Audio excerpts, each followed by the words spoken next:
মই মই বিধায়ক হিচাপে সমানে এজন মন্ত্ৰীৰ দৰে কাম কৰি থকা নিচিনা মই উপলব্ধি কৰিছোঁ আৰু বৰ্তমান ভাৰতীয় জনতা পাৰ্টীৰ এজন বিধায়ক হৈ মানে মন্ত্ৰী আৰু বিধায়ক সমানে বুলি ক'লেও ভুল নহ'ব।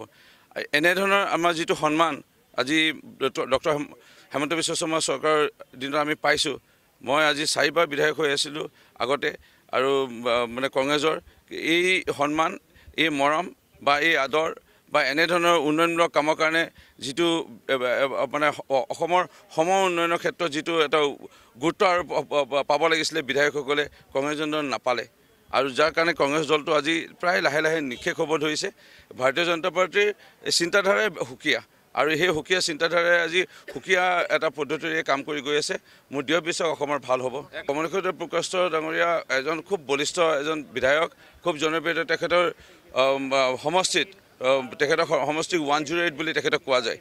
মানে ফোন কৰাৰ লগে লগে 108ৰ দৰে তেওঁ আহি পেলাই উপস্থিত হয়। খুব জনপ্ৰিয় বিধায়ক আৰু তেওঁ আমি আগৰ পৰাই আমি একে সমিল মিলে আমাৰ মন মিলে আৰু তেওঁক ময়ো কৈছিলোঁ ভাৰতীয় জনতা পাৰ্টীত আহিব লাগে। মুখ্যমন্ত্ৰী ডাঙৰীয়াক ইতিমধ্যে গামোচা পিন্ধাই তেখেতৰ নীতি আদৰ্শৰ প্ৰতি সমৰ্থন জনাইছিলে আৰু তেখেতো আহিব আৰু আৰু মই আকৌ ক'ব বিচাৰিম, আগতো মই ভৱিষ্যতবাণী কৰিছিলোঁ মই যোগদান কৰোঁতে 2জন বিধায়ক আহিব, এজন সুশান্ত বৰগোহাঁই ডাঙৰীয়া আহিছিল।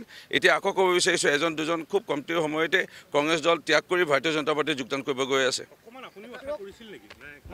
নাই, একদম আশা কৰা নাই, একদম আশা কৰা নাই, একদম আশা কৰা নাই। সেইকাৰণে মই হাঁহি আছোঁ। নাই, একদম, কাৰণ মই জানো মই শাস্ত্ৰ ভাগৱত অকণমান পঢ়োঁ আৰু এইটোৱে গম পাইছোঁ উপযুক্ত সময়ত উপযুক্ত সন্মান তেৰাই দিব। তেৰা মানে নেদেখাজনে দিব, ভগৱন্তই ঈশ্বৰে গুৰুজনাই দিব আৰু সেই বিশ্বাসতে আছোঁ উপযুক্ত সন্মান এদিন নহ'লে এদিন পাম। সেইকাৰণে এতিয়া মোৰ সময় হোৱা নাই।